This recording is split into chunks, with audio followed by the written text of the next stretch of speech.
Olá, pessoal, sejam bem-vindos. Nós vamos aqui a mais uma correção de redação.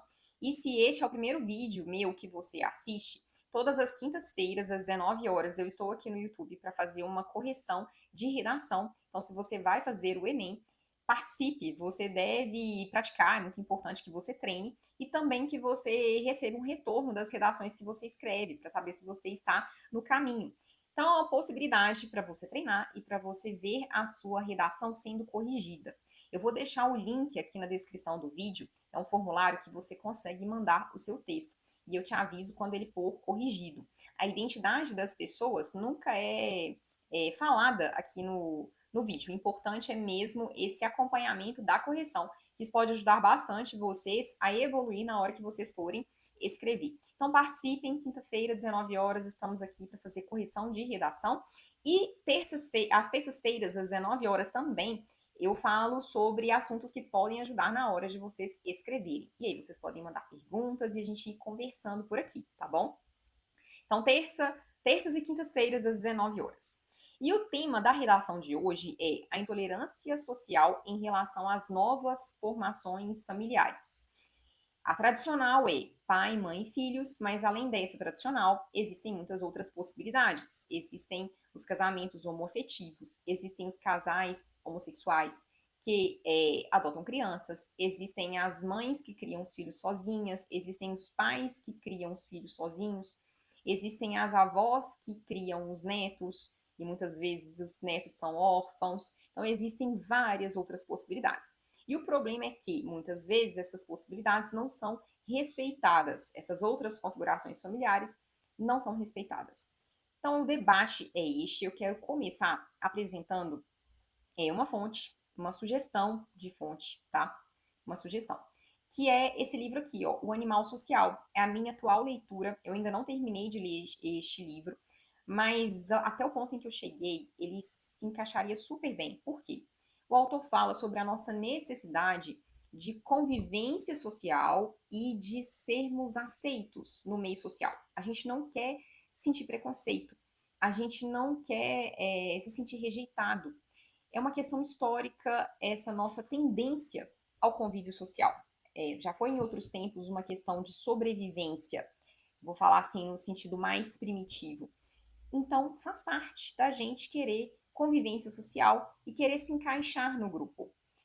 E quando a gente sente preconceito, quando a gente se sente ofendido, quando a gente se sente marginalizado, isso gera muito, muito desconforto emocional. E isso prejudica o nosso estado mental, a nossa saúde, diminui a qualidade de vida das pessoas. Então é muito importante que ninguém se sinta assim. Os preconceitos, de modo geral, eles tendem a ser muito prejudiciais para as pessoas. É sobre isso que esse livro aqui trata, dentre outros pontos.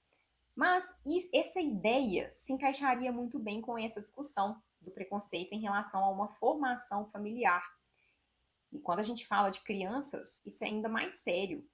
Adultos é difícil também, mas para as crianças ainda é mais difícil. Então, essa sensibilidade, essa questão da aceitação do diferente, ela é essencial. Um outro ponto que eu traria, se eu estivesse escrevendo essa redação, é a questão histórica.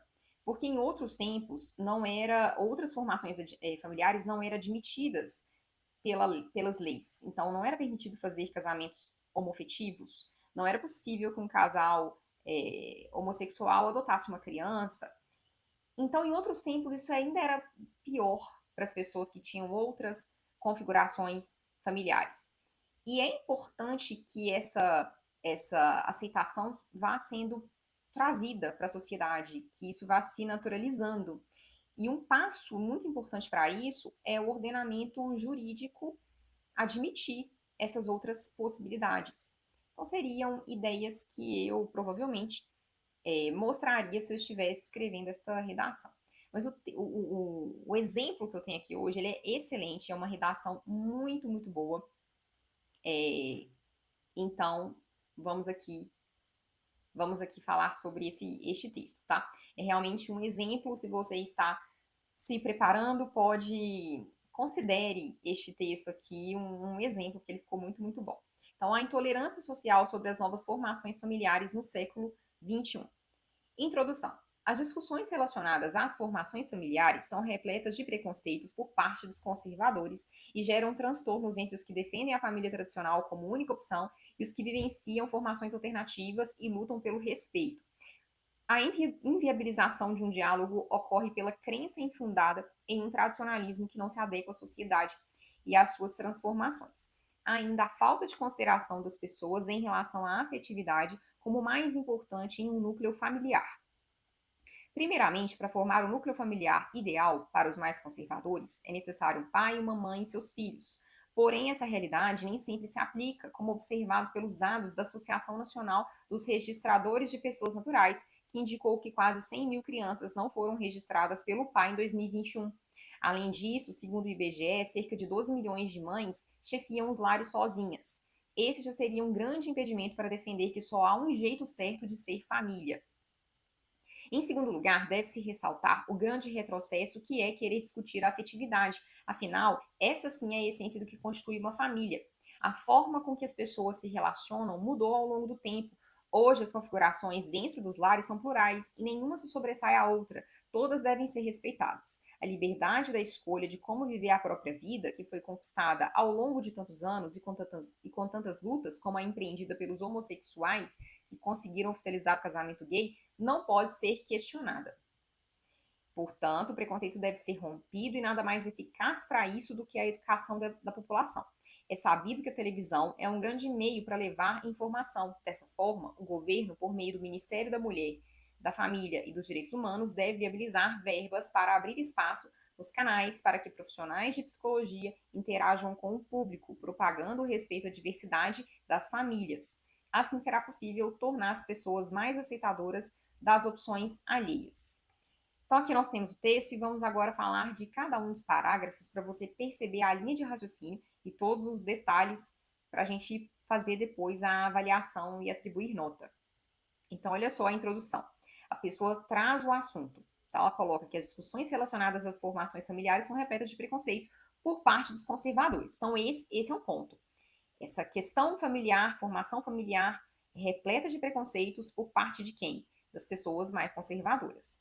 E um outro ponto aqui importante para mostrar o assunto é: existem os transtornos, essas visões preconceituosas geram transtornos entre os que defendem a família tradicional como única opção e os que vivenciam as formações alternativas e lutam pelo respeito. Então, essas pessoas, esses dois grupos, estão em conflito por causa dessas visões preconceituosas, tá?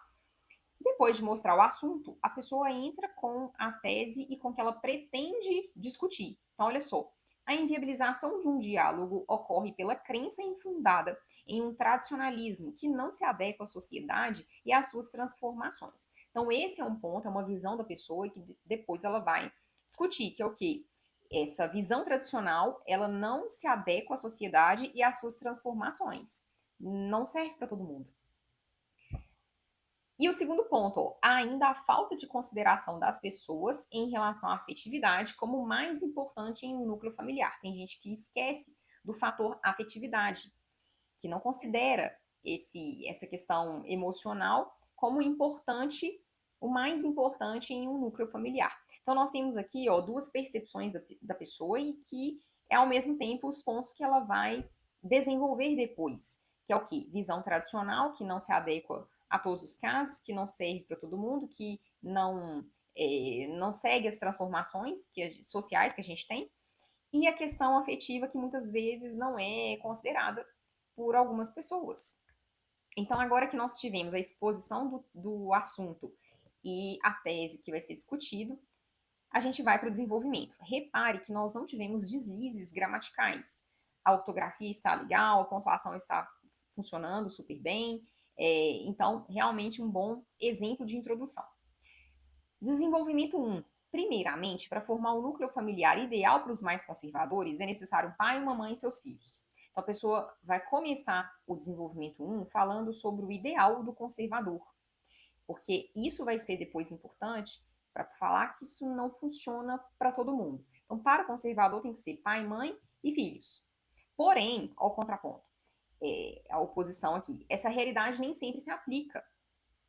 E aí a pessoa agora conta um dado para poder mostrar que não se aplica mesmo. Por quê? Como observado pelos dados da Associação Nacional dos Registradores de Pessoas Naturais, que indicou que quase 100 mil crianças não foram registradas pelo pai em 2021. Então, isso aqui que não se aplica é observado por esse dado aqui, ó, 100 mil crianças não foram registradas pelo pai em 2021. Então, nós temos a prova de que essa configuração já não serviu mais para uma parcela boa da sociedade, que não vai poder contar com o pai. Além disso, segundo o IBGE, cerca de 12 milhões de mães chefiam os lares sozinhas. Então, uma outra realidade, que são as mães sozinhas, chefiam os lares sozinhas, e aqui o dado, 12 milhões de mães chefiam os lares sozinhas. Então, já mostrou aqui dois dados para poder falar da realidade das crianças que só podem contar com a mãe. O pai não registrou e a mãe está sozinha nesse lar. Esse já seria um grande impedimento para defender que só há um jeito certo de ser família. Então, isso que já impediria o argumento de que só existe uma possibilidade. Então, isso que o conservador pensa não funciona mesmo. Então, percebe como a pessoa consegue validar a ideia dela? Lança ali o que ela pretende discutir e consegue comprovar depois, colocando informações que de fato vão servir para isso, para dizer que realmente não faz sentido essa visão conservadora. Esse é o ponto. Então, tudo bem encaixado aqui. Você acompanha a linha de raciocínio que vai sendo transmitida parte por parte. E o único deslize que a gente teve aqui foi a vírgula, que deveria ter sido colocada aqui antes do como observado pelos dados da Associação Nacional dos Registradores de Pessoas Naturais. Mas a única coisa, não tivemos mais outras questões. Não tivemos desvios ortográficos, não tivemos problemas com conectivos, não tivemos desvios de outra ordem. Desenvolvimento 2. Em segundo lugar, deve-se ressaltar o grande retrocesso que é querer discutir a afetividade. Afinal, essa sim é a essência do que constitui uma família. Então, agora a pessoa vai discutir a questão da afetividade. E isso é a essência da família. Então, é um retrocesso querer discutir isso, a afetividade. A forma com que as pessoas se relacionam mudou ao longo do tempo. Hoje, as configurações dentro dos lares são plurais e nenhuma se sobressai à outra. Todas devem ser respeitadas. Então, aqui nós temos essa visão de que as coisas mudaram, outras possibilidades existem, e todas devem ser respeitadas, nenhuma sobressai em relação à outra. A liberdade da escolha de como viver a própria vida, que foi conquistada ao longo de tantos anos e com tantas lutas, como a empreendida pelos homossexuais que conseguiram oficializar o casamento gay, não pode ser questionada. Então, aqui a pessoa dá um exemplo de luta, que foi a dos homossexuais, para ter o casamento oficializado. É um exemplo de que é realmente importante para muitas pessoas e que a questão afetiva, ela ressalta. Não fosse tão importante assim, a gente nem teria essas pessoas vencendo essas batalhas, essas lutas. Então, aqui está o raciocínio do ponto da afetividade, passo por passo, sendo mostrado. Não tivemos também deslizes de gramática, de conectivos, outros deslizes, então tudo muito bem encaixado aqui. E chegamos à conclusão. Portanto, o preconceito deve ser rompido e nada mais eficaz para isso que a educação da população. Então, pessoa que aposta na educação. É sabido que a televisão é um grande meio para levar informação. Então, aqui a gente já vê a justificativa do porquê a televisão. É uma possibilidade você fazer o detalhamento justificando o agente, a ação ou o modo ou meio. E aqui é uma forma de justificar. Você vai lembrar aqui daqui a pouco que a pessoa menciona a possibilidade de divulgar lá na televisão psicólogos que possam trazer essas ideias de respeito à diversidade das famílias para a população. Então, por que pela televisão? Porque é um grande meio para levar informação. Então, a gente já vê a justificativa do que vai ser proposto depois. Isso aqui funciona como um detalhamento. Vale ressaltar que se você quiser detalhar o efeito, aí tem que ser um desdobramento desse efeito. O que aconteceria se aquele efeito de fato fosse alcançado, tá? Mas os outros elementos, que são agente, ação, modo ou meio, aí você pode detalhar ou explicando, ou justificando, ou exemplificando. Então, dessa forma, o governo, que aqui é o agente, por meio do Ministério da Mulher, da Família e dos Direitos Humanos,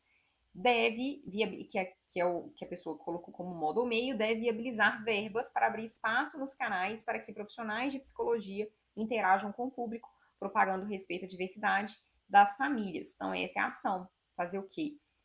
Colocar os profissionais de psicologia para poder interagir com o público, propagando respeito à diversidade das famílias. Então, desse jeito, vai conseguir educar a população. Assim será possível tornar as pessoas mais aceitadoras das opções alheias. Então, aqui nós temos o quê? O efeito, tá? Então, todos os elementos da proposta de intervenção e elas se relacionam ao que foi discutido anteriormente. Então, foi uma proposta de intervenção que funcionou super bem para o texto. Eu destaco aqui um detalhe que é bom você cuidar na hora que você for escrever a sua redação. Você colocar um agente para agir por intermédio de outro é até uma possibilidade, mas você precisa ter muito cuidado com isso, porque se não for uma instituição que esse agente vai poder mobilizar e vai poder usar dela como meio para poder atingir aquela ação de fato, não serviria. Então tem que ser realmente possível isso, tá? É um modo meio que eu até não acho bom arriscar. Quando eu vou fazer redações para trazer de exemplos, eu não coloco esse modo meio exatamente porque eu sei que pode gerar essa confusão. Então aqui eu colocaria como modo meio a questão das verbas, né, mobilização por meio dessas verbas, investir, ter esses canais para poder trazer essa informação para a população. A gente até poderia pôr para esse caso, instruir a população como ou educar a população como uma ação e colocar como meio para alcançar isso esse televisionamento aqui desses profissionais de psicologia, né? A fala deles ser televisionada, a interação deles ser feita. Isso aqui seria o jeito como a população seria educada em relação a esse assunto. Seria até uma construção que eu, Juliana, faria se eu estivesse escrevendo esta redação aqui. Mas saiba então que é uma possibilidade de você lançar uma instituição agindo por meio de outra, mas é importante ter muito cuidado para que realmente isso seja possível, aquele agente poder agir por meio da instituição que você está colocando lá da sua redação, tá bom? E aqui então efeito e tudo certo.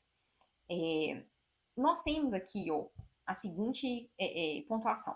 Critério 1, 200. A pessoa teve só um deslize, foi só uma vírgula, e aí vale destacar isso, né? Quando você tem até 2 erros, você não perde pontos aqui na competência 1, no critério 1, você fica com 200. Mais do que 2 erros, aí você começa a perder. Então a pessoa teve só uma questão de vírgula, 200 pontos no critério 1. Critério 2, que é o quê? Acertar o tema, entender o tema do jeito certo e fazer redação exatamente sobre aquilo que está sendo pedido, texto do tipo dissertativo argumentativo e mobilização de repertório. Então, a pessoa deu conta de fazer isso super bem, repertório bem encaixado, a pessoa comprovou o que ela colocou, então 200 pontos no critério 2. Critério 3, 200 pontos também, a pessoa conseguiu fazer uma bela de uma sequência de raciocínio, nada faltando, assim, que a gente ficou no ar sem entender alguma coisa. Então, critério 3, projeto de texto bem feito. E critério 4, 200 pontos também, mas eu quero acender aqui um alerta, tá? Que alerta? Já vi colegas de profissão não aceitando em segundo lugar e primeiramente. Eu falo isso em todas as correções que eu faço aqui. Eu não tiro pontos, por quê? Porque eu sei que em outros anos candidatos usaram esses conectivos interparágrafos e funcionou, a pessoa chegou à nota máxima. Mas por já ter visto colegas de profissão que não aceitaram, outros corretores que já falaram que não serviria, eu sempre sugiro usar outros, porque existem outras possibilidades, além de primeiramente e em primeiro lugar, em segundo lugar, tá? Os mais fáceis de colocar quando a gente fala do desenvolvimento 2 é os de edição, demais, além disso, a depender outro sim. Então são possibilidades que as pessoas também usam e que não geram esse tipo de discussão, tá bom? E o portanto aqui é ótimo para conclusão, é o melhor, esses que trazem, né? Assim, logo, portanto, esses para conclusão, que aí você já começa o parágrafo aqui, que é super fácil começar a conclusão com esses conectivos que evidenciam que você vai concluir, e você garante a sua pontuação, porque pelo menos em 2 momentos do texto, você tem que começar parágrafos com conectivos que relacionam aquele que você está escrevendo ao anterior, tá bom? E a pessoa colocou aqui o portanto, ótimo. Eu vou considerar 200 pontos na competência 4, mas só quis acender esse alerta que pode ser que outra pessoa questione esse em primeiro lugar, em segundo lugar, primeiramente, em segundo lugar, e similares, tá bom? E critério 5, nós temos os 5 elementos da proposta de intervenção, então, 200 pontos, tudo válido aqui. Então, eu diria que essa redação ficou 1000, que foi uma redação muito boa, muito, muito legal, tá? Então, tenha esse texto como parâmetro. Excelente. E aí, pessoal, mais uma vez fica aqui o meu convite para vocês participarem. E se você vai fazer o Enem, eu sugiro também que você participe da minha turma exclusiva do Redação a Toda Prova. Então, essa turma é acompanhada de perto por mim. Os alunos têm esse acompanhamento individualizado, que isso ajuda muito você a entender o que você precisa melhorar. Então, além das aulas, você também tem acesso à minha tutoria. A gente faz videochamadas a cada 15 dias para você ter a oportunidade de conversar sobre os seus textos, sobre as suas dificuldades, sobre o que você precisa evoluir. Então, eu te conto como que você pode melhorar, o que falta. Então, ter essa visão é muito importante, poder falar sobre o seu processo é muito, muito bom. E as correções são ilimitadas, então participe da turma exclusiva, que eu tenho certeza que isso vai te ajudar a alcançar o seu resultado mais rápido. Então, quanto antes você começar, melhor, que você vai ficar tranquilo na hora que você estiver nos meses mais próximos à prova. Então, vai fazer o Enem, participe da turma exclusiva do Redação a Toda Prova. E participe também aqui dessa oportunidade, das lives, das aulas que eu coloco aqui no YouTube, porque você pode também conversar aqui comigo e trazer suas dificuldades e fazer sugestões para os próximos vídeos, tá bom? Gente, então muito obrigada e nós nos vemos no nosso próximo vídeo, na nossa próxima live. Participem. Até mais.